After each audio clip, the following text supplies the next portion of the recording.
Right, we're back in Greece, Corfu. So happy to be back. Can't tell you, it's just an irrational sense of, oh, great.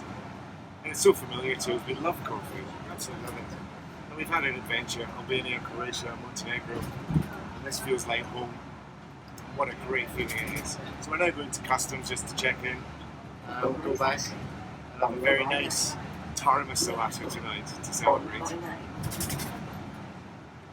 We spent 4 or 5 days coming down the coastline from Croatia through Montenegro, Albania, and all we wanted to do was be back in Greece, relax, have some nice food, and enjoy the rest of the season. I mean, how hard can that be? Darling, who knew you had such fat lips? Who needs Botox? Just get stung by a wasp. I'll tell Kim the next time I see her. Give me the profile. Oh no! Oh, no, this is my Facebook page. You were so good about it. I mean, we were nowhere near a hospital. We're at anchor, and I mean, you could have died, sweetheart. All right, so we have a crisis here. I've been stung on the lip by a wasp, as we know. But the bigger crisis is every time I take a drink of wine, it dribbles. So, Pink, really, you could have got something more masculine than Pink. I think all through the night, every half hour, I was actually just checking your pulse to make sure you were still alive. It was terrifying. Well, I did get up at 2 o'clock in the morning, only to find Kelly going through my life insurance documents. So rude. Can you give me she sells seashells by the seashore? She sells seashells on the seashore. That's not. It's Peter Piper that's going to be the problem. You were fine by the morning though, just a bit swollen. Yeah, it was morning a bit swollen, really. Shall we do that bit again?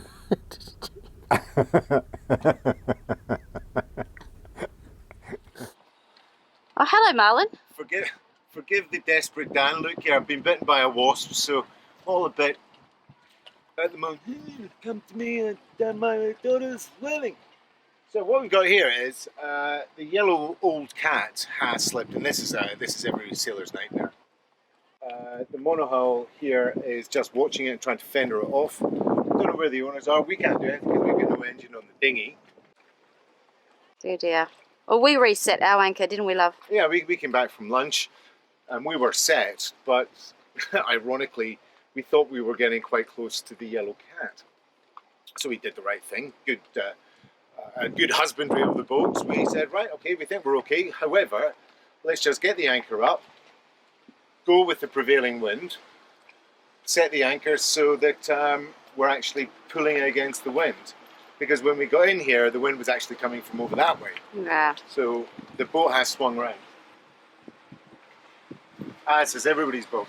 Anyone who owns a boat knows that when there's a wind shift and when you're not on board, the boats love to drift. Where's my owner? That's it. I'm out of here. I'm out of here. All right, this guy's brilliant. The guy has gone to help them out. He's probably some local who's gone out there. Good Samaritan. Gotta love that. And he's gone on the boat. He's had a quick look around. Right, anchor. It's there. Oh, they're Austrian. I wonder what he's got in his fridge. So he's gone down to the guy's fridge. He's come up with a bottle of Coke and a nice little mezzy plate with some cold meats. I'll just sit here until they come out and help me out. Oh my God. This happens all the time. Boats drifting. We just had enough for the season. That was it. We were done.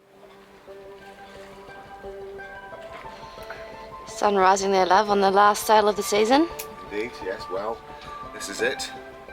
Hopefully. 32 miles today. I can't remember how many miles we've done this season, but this is the last one before we go into Cleopatra for the winter. It's been a really, really, really tough season this season, mentally rather than physically. You know, the sailing wasn't particularly difficult, but there was always quite a lot of mental strain. I particularly felt it this year for some reason, going up to Croatia and coming back down again. Anyway, yes, so this is it, the last day. I'm just getting ready to go now, 8:15.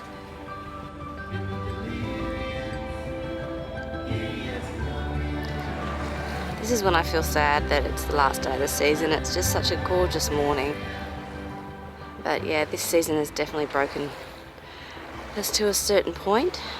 Hopefully we'll recover over the next 6 months when we're back in Australia and come back again with a renewed enthusiasm.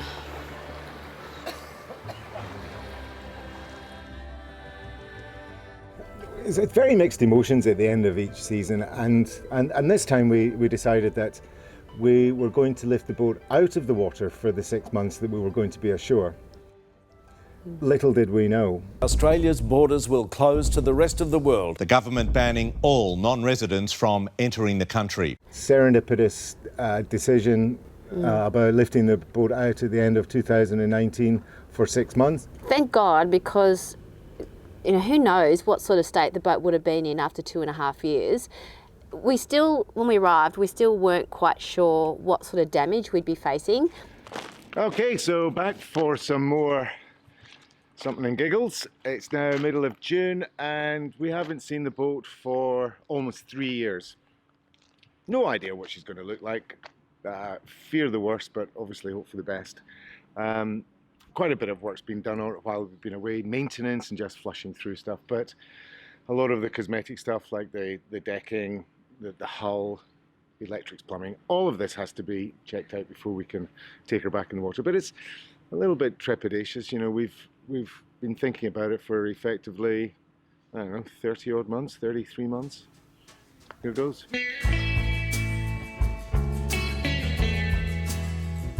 There was certainly things that had to be done, and the obvious definitely needed anti-fouling. Oh, look at her. Boomerang's had her anti-foul put on her hull and looks brand spankers. It definitely needed a good clean, which Kelly spent a thick God. end of, what, 3-4 days cleaning and 5 and polishing. days.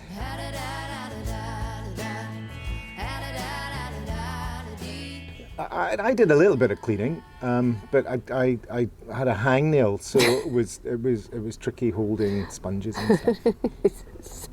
But really, the boat was in great condition. So, 1st of July, boat's going back in the water. So the guy's going to take it around there, stern first. We've got to put it into the side because the engineers want to check the engine before we put it into our berth. But today's the day. How you feeling, by the way? As usual, very nervous. Okay, let's go.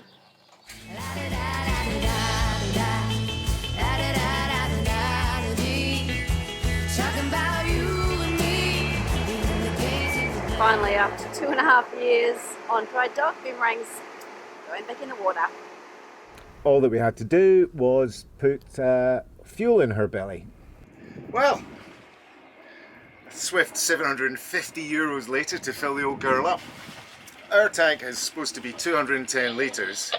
We put in 245 litres. So she must have been absolutely on vapours, even though the tank was saying it was quarter full. So, but that's it. And I'm guessing that'll probably do, because we're having a short season. So, and now we're going to find a little anchorage out here just to do a little bit of sea trials on the anchor, on the dinghy. And, yeah, crack open a beer. There goes JP, giving the dinghy. The first try for the season, sounding good. I think we were out of the marina for 2 days and the leaks started. Never let it be said that I don't get my head in a hole and do my bit. Even though I've got a broken wing, I'll be in here because we have got some water in here. We're pretty confident we know what it is. It's a leak from the hot water pipe. Just caused problems before. Yes, problem child. So it's just a question of sucking it all up. And then so then we can check where it's coming from once we fix it. It's actually cold water. Quite a lot of it. Yeah, there really is quite a lot of it.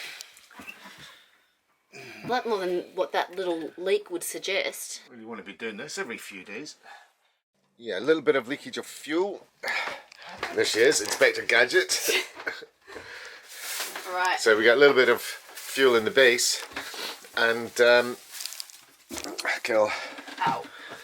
we'll just see if we can have a wee look there. Might just be residual fuel that came out when the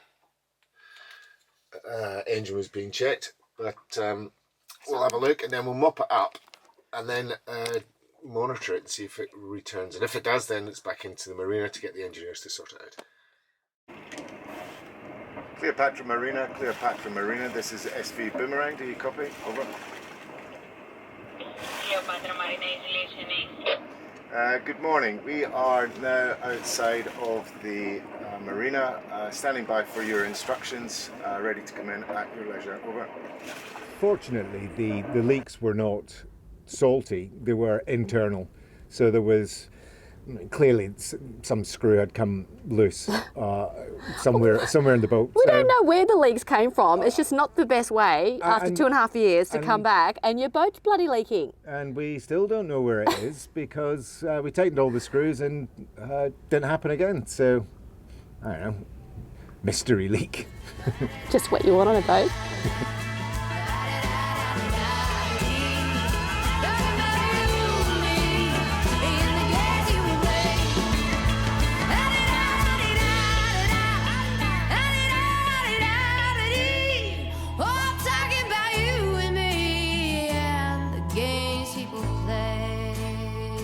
That was ace, wasn't it? Do you love it? Love that. That's what sailing's all about, I think.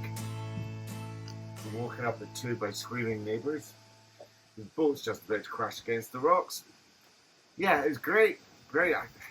Every day, please.